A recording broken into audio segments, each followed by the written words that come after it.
Welcome to Let Me Fix This. Enjoy the video. In this video, I will explain how to make mango tiramisu.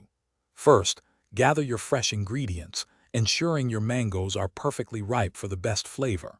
You will need about 2 large mangoes, 1 package of ladyfingers, and 8 ounces of mascarpone cheese.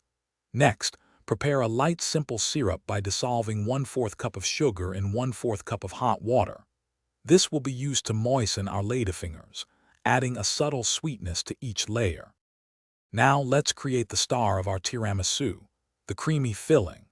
In a large bowl, combine 8 ounces of mascarpone cheese with 1 cup of cold heavy cream and 1/3 cup of powdered sugar.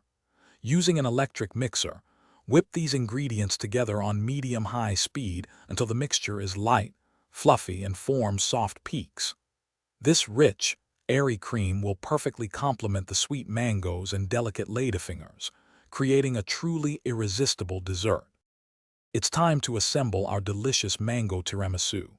Take your ladyfingers and quickly dip each one into the simple syrup, being careful not to oversaturate them.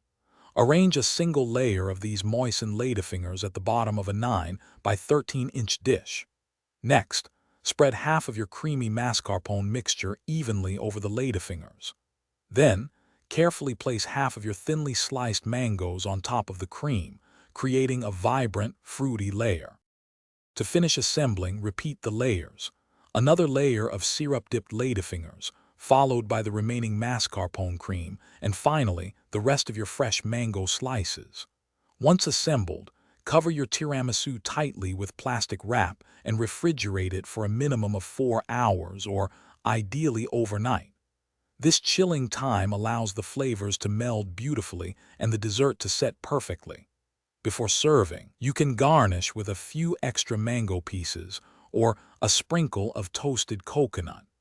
Don't forget to check the description below for a link to grab your own little tree's black ice and discover other great deals. Thanks for watching. If you found this helpful, don't forget to like and subscribe.